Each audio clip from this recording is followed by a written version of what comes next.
Hello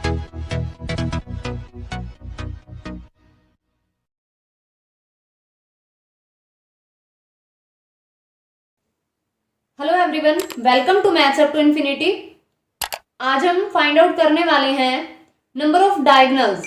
अगर हमें n sides दे रखी हों, n साइड्स या फिर n पॉइंट्स दे रखे हों, तो नंबर ऑफ डायगोनल्स, किसी भी पॉलीगन की n साइड्स हैं, तो वहां से हम नंबर ऑफ डायगोनल्स कैसे फाइंड आउट करेंगे, और अगर सर्कल पे पॉइंट्स दे रखे हों तो नंबर ऑफ कोर्ड्स कैसे फाइंड आउट करेंगे, तो डिस्कस करते हैं। अब हम पहले छोटे के लिए देख लेते हैं, एन साइड के लिए, फिर जनरलाइज कर लेंगे। तो उससे पहले अगर हम 4 साइड्स लें तो मतलब या तो कोई स्क्वायर ले लो या फिर कोई रेक्टेंगल, और इसका नंबर ऑफ डायगोनल्स अगर हमें फाइंड आउट करना हो तो इन 2 पॉइंट्स को ज्वाइन करेंगे, तब ये क्या बन जाएगा, डायगोनल बन जाएगा, और इन 2 पॉइंट्स को ज्वाइन करेंगे तब भी ये डायगोनल बन जाएगा। तो डायगोनल किस तरह से बनते हैं, 2 पॉइंट्स को ज्वाइन करते हैं। जब यहां हमारे पास 4 पॉइंट हैं, 2 पॉइंट को ज्वाइन करेंगे तो वो डायगोनल बनेगा। तो इसका मतलब 4 टोटल है और हमें 2 लेने हैं, तो यहाँ परमुटेशन यूज होगा या फिर कॉम्बिनेशन यूज होगा। अब अगर हम ये पॉइंट ले रहे हैं ए बी सी डी, अगर हम यहाँ ए बी ले रहे हैं तब भी तो ये लाइन ज्वाइन हो रही है, और अगर सी ए ले रहे हैं तब भी ये लाइन ज्वाइन हो रही है, तो कॉम्बिनेशन यूज होगा। तो यहां हम 4C2 कर देंगे क्योंकि 2 पॉइंट्स हैं, लेकिन इन 4C2 में ये भी लाइन आ रही है क्योंकि ये भी तो 2 पॉइंट ही ज्वाइन हो रहे हैं, और ये भी लाइन काउंट हो गई, ये भी लाइन काउंट हो गई, और ये भी लाइन काउंट हो गई, लेकिन ये डायगोनल तो है नहीं। अब डायगोनल तो सिर्फ ये और ये हैं, ये जो 4 साइड्स हैं ये तो डायगोनल नहीं है, लेकिन 4C2 के अंदर तो ये काउंट हो रहे हैं। तो यहां से जितने ये साइड्स हैं उन्हें हम माइनस कर देंगे, तो -4 कर देंगे। अब यहां कॉम्बिनेशन ओपन करेंगे, ये बन जाएगा 4 factorial over 2 factorial and 4 - 2 factorial, तो ये भी 2 फैक्टोरियल हो जाएगा। देन -4, और ये बनेगा 4, 3 and 2 और 2 and 2, ये कैंसिल आउट, और यहां से ये 2 हो जाएगा। तो ये हो गया हमारे पास 6 - 4 = 2। तो ये नंबर ऑफ डायगोनल्स हो जाएंगे 2। अगर ये माइनस ना करें तो ये 6 आ रहा था, तो 6 साइड्स तो सारी काउंट हो गई, मतलब ये 1 2 3 4 5 6, मतलब कोई भी 2 पॉइंट अगर ज्वाइन हो रहे हैं तो ये आ जाएगा, लेकिन हमें तो डायगोनल फाइंड आउट करने हैं इसलिए -4 कर देंगे।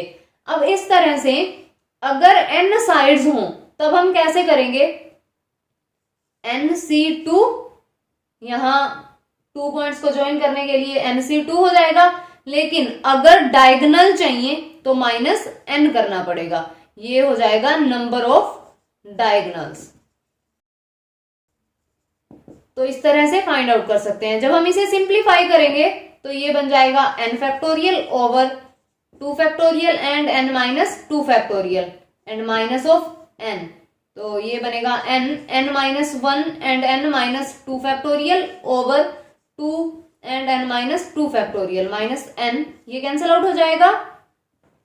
और इसे आगे भी हम सिंप्लीफाई कर लेंगे, ये बनेगा n -1 ओवर 2 n, एलसीएम लेंगे n -1 माइनस ऑफ 2n, तो ये बनेगा n² - 3n ओवर 2, तो n -3 ओवर 2 हो जाएगा। तो डायरेक्ट अगर हमारे पास साइड्स हैं तो हम यहां भी वैल्यू रख सकते हैं, ये डायरेक्ट नंबर ऑफ डायगोनल्स आ जाएंगे, अदरवाइज हमें यहां सिंप्लीफाई करना पड़ेगा। तो अगर n साइड्स दे रखी हो तो नंबर ऑफ डायगोनल्स ये होते हैं, ये माइंड में रखो या फिर ये अपनी मर्जी है वो तो। और एग्जांपल्स देख लेते हैं इसके।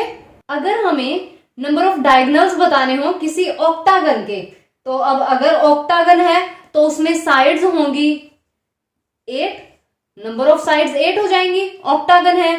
तो अगर इसमें हमें नंबर ऑफ डायगोनल्स बताने हैं तो नंबर ऑफ डायगोनल्स का मतलब कि 8C2 करना पड़ेगा एंड 8 जो लाइंस होंगी उन्हें माइनस करना पड़ेगा, क्योंकि डायगोनल तो होंगे नहीं, वो जो पॉइंट्स हैं ये इस तरह से भी तो ज्वाइन हो रहे हैं, तो इन्हें माइनस करना पड़ेगा। तो इस तरह ये नंबर ऑफ डायगोनल्स आ जाएंगे। इसे ओपन करते हैं तो ये बनेगा 8 factorial, 2 factorial and 6 factorial minus 8। तो यहाँ 8, 7, 6 factorial over 2 and 6 factorial minus 8। तो ये कैंसिल आउट हो जाएगा, यहाँ ये 4, ये हो जाएगा हमारे पास 28 माइनस 8 और ये 20 हो जाएगा। तो नंबर ऑफ डायगोनल्स हमारे पास 20 हो जाएंगे। इसी तरह से अगर हमें नंबर ऑफ डायगोनल्स दे रखे हों और नंबर ऑफ साइड्स बतानी हो, जैसे क्वेश्चन है कि डायगोनल्स जो है हमारे पास वो 44 हैं एंड हमें बताना है कि नंबर ऑफ साइड्स कितनी होंगी। तो इसके लिए ये हमें जो गिवन है हम मान लेते हैं लेट साइड्स जो हैं वो n है। तो ये हो जाएगा nc2 minus n is equal to 44। और अब हम इसे सॉल्व कर लेंगे, यहां से जो n की वैल्यू आएगी वो साइड्स हो जाएंगी।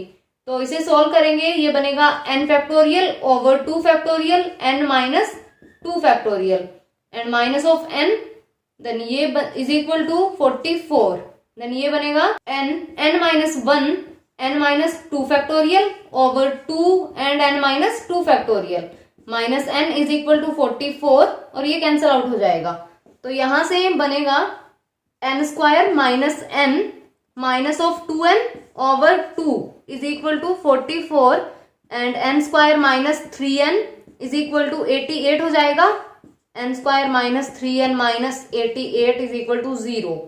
n square minus 11n plus 8n minus 88 is equal to 0 and यहां से n की वैल्यू आ जाएगी हमारे पास 11 एंड माइनस 8। तो यहाँ जो नंबर ऑफ साइड्स हैं वो माइनस में तो हो नहीं सकती, नेगेटिव नहीं होंगी, तो ये रिजेक्ट हो जाएगा and n is equal to यहाँ 11 हो जाएगा। तो इस तरह से नंबर ऑफ साइड्स भी हम फाइंड आउट कर सकते हैं। अभी हमने इसे सोल्व किया था कि अगर हम इसे सिंप्लीफाई करें तो ये n माइनस 3 ओवर 2 आ जाता है। तो डायरेक्ट इसे इज इक्वल टू 44 रख के n की वैल्यू निकाल सकते हैं। तो किसी भी इसके या फिर इसके किसी मर्जी के इक्वल रख के आंसर फाइंड आउट कर सकते हैं। एंड नेक्स्ट हम फाइंड आउट करने वाले हैं कोड। अगर हमें सर्कल पे पॉइंट्स दे रखे हों तो कितनी कोड्स ड्रॉ की जा सकती हैं। तो अगर हमारे पास कोई सर्कल है और सर्कल पे n पॉइंट्स हैं, बता दिया है कि n पॉइंट्स हैं और उन n पॉइंट्स से कितनी कोड ड्रॉ की जा सकती हैं। 2 पॉइंट्स को ज्वाइन करने से कोड बनेगी तो nc2 हो जाएगा। अब यहाँ माइनस कुछ नहीं करना है क्योंकि जब हम इसे ड्रॉ करेंगे या फिर इसे इसके साथ ड्रॉ करेंगे, इसे इसके साथ ड्रॉ करेंगे तो ये कोड बन जाएगी। तो ये nc2 यानी कोई भी 2 पॉइंट्स को अगर हम ज्वाइन करते हैं तो वो कोड बन जाती है। तो एग्जांपल देख लेते हैं। अगर कोई सर्कल दिया है और वहां 21 पॉइंट्स हैं, बताना है नंबर ऑफ कोड्स कितनी होंगी। तो ये 21c2 हो जाएगा और जब हम इसे सॉल्व करेंगे ये बनेगा 21 फैक्टोरियल, 2 फैक्टोरियल एंड 19 फैक्टोरियल। ये हो जाएगा 21, 20 and 19 factorial over 2 and 19 factorial. ये कैंसिल आउट, यहाँ ये 10 हो जाएगा। तो जो कोड होंगी वो 210 हो जाएंगी। तो इस तरह से कॉम्बिनेशन यूज कर सकते हैं। आज की वीडियो में बस इतना ही। अगर वीडियो पसंद आए तो लाइक कीजिए, शेयर कीजिए एंड चैनल को सब्सक्राइब कीजिए and press the bell icon to get the notification.